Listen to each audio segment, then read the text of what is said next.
புதிய உறவுகள் அனைவருக்கும் வணக்கம். எல்லாம் நல்லா இருக்கலாம், நல்லா இருக்கணும். இன்றைய விளக்கம் வந்து நல்லா முக்கியமான ஒரு பதிவாக பதிவேற்றம் முடிஞ்சளவுக்கு ஷேர் பண்ணி கொள்ளுங்க. உங்கள் நண்பர்களுக்கும் கொஞ்சம் ஷேர் பண்ணுங்கள். அப்படின்னா தான் ஒரு காணொலியை ஒன்றும் உங்களுக்கு நோட்டிஃபிகேஷனில் வரும். லைக் பண்ணுங்கள், ஷேர் பண்ணுங்கள், கமெண்ட் பண்ணுங்கள், மறக்காமல் சப்போர்ட் பண்ணுங்கள்.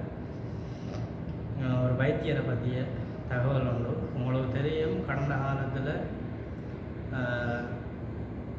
இருந்து இதுவரைக்கும் மக்களுக்காக பல உண்மைகளை சாவகச்சேரி மருத்துவமனையிலிருந்து பல ஊழல்களை வெளிக்கொண்டு வந்து கடைசியில் மன்னாருக்கு போய் மன்னாரில் இன்றைக்கு கைது செய்யப்பட்டு இன்றைக்கு நீதிமன்றத்துக்கு கொண்டு வராங்க.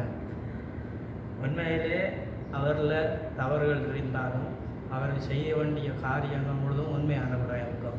ஏன்னா நிறைய ஹாஸ்பிட்டல்களில் கவனக்குறைவாக நிறைய உயிர்கள் போய் கொண்டிருக்குது. மன்னாரில் உண்மையிலே இளம் குடும்பத்தை சேர்ந்த ஒரு சகோதரி, எனக்கு அன்பு தங்கச்சி மரணம் அடைஞ்சிருக்கிறாங்க.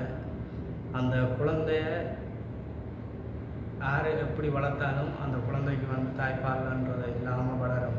ரெண்டாவது வந்து நம்ம ஆறுன்ற கேள்வி இந்த சமுதாயத்தில் பிறக்கும். இப்படியான இதுகள் வந்து நீ வருங்காலத்திலே நடக்கக்கூடாதுன்னு சொன்னால் எனது மக்களாகிய நீங்கள் சாவச்சரில் எவ்வளோ ஆதரவு கொடுத்தீங்களோ அதப்போல் வந்து அவருக்கு வந்து மன்னார் மக்கள் இலங்கை உள்ள வாழும் எமது உறவுகள் ஆதரவு கொடுங்க. பல வழிகளில் பல உண்மைகளை வந்து எமது மக்களுக்காக வெளியில் கொண்டு வந்திருக்காரு. நிறைய மருத்துவமனைகளில் மருத்துவராக இருப்பாங்க, வந்து டாக்டர்மாராக இருப்பாங்க. அவங்க வெளியில் வந்து ஒரு ஃபார்மசியோ ஏதோ ஒன்று வச்சு கொண்டு அவங்களுக்கு அவங்க சம்பாதிக்கிறது தான் பார்ப்பாங்க. வச்சு அங்கே வார நோயாளிகளை வந்து பார்க்க மாட்டாங்க. காரணம் என்னென்னு சொன்னால், கடவுளுக்கு மேலே டாக்டர்மார் நினச்சி தான் மருத்துவமனைக்கு வரும் மக்கள். ஆனால் அதையும் வந்து சரியான முறையில் இது செய்ய மாட்டாங்க. அந்த ஊழல்களை கொண்டு வந்த ஒரு காரணத்தால் இன்றைக்கு அந்த இளம் குடும்பத்துக்கு நீதி கேட்ட ஒரு காரணத்துக்காக அவர் வந்து இன்றைக்கு சிறையிலிருந்து இன்றைக்கு வந்து மன்னார் நீதிமன்றத்தை கொண்டு வந்து கொண்டிருக்கிறாங்க. உண்மையிலே அவற்றை அந்த புனிதமான சேவை வந்து மக்கள் மத்தியில் இருக்கணுமெண்டா மக்களாகிய நாங்கள் தொடர்ந்து அவருக்கு ஆதரவு கொடுக்கணுன்றது தான் என்னுடைய கருத்து.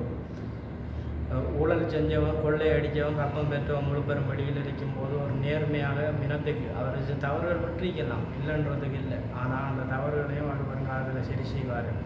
அப்படி இருந்து கொண்டும் மக்களுக்கு உண்மையை நேர்மையாக உண்மைகளை வெளியில் கொண்டு வர ஒருத்தரை வந்து கைதி பண்ணி இப்படியான அதுகளை செய்கிறத வந்து எந்த ஒரு மக்களும் வந்து ஏற்றுக்கொள்ளக்கூடாது. அவருக்காக குரல் கொடுக்கணும். ஏன்டா இது ஒரு மருத்துவமனையில் ஒரு ஹாஸ்பிட்டலில் நடந்த பிரச்சனை இல்லை, இது இலங்கை ஃபுல்லாக வந்துருக்குது, வடகிழக்கில் ஃபுல்லாக இருக்குது. ஆனால் மருத்துவ படிப்பை முடிச்சுட்டு மருத்துவர்ன்ற போர்வையெல்லாம் இருக்கிறாங்க நிறைய பேர். ஆனால் நல்ல மருத்துவர்கள், நல்ல நேஸ்மார், நல்ல ஊழியர்கள் இருக்கிறாங்க. இல்லைன்றது ஒரு சில பேர் செய்கிற தவறுகளை வந்து சுட்டி காட்டும் போது இப்படியானது வரணுமாங்கிறத மக்களாகிய நீங்கள் புரிஞ்சு கொள்ளுங்கள். மீண்டும் ஒரு காணொலியில் சந்திப்போம். நன்றி, பாய்.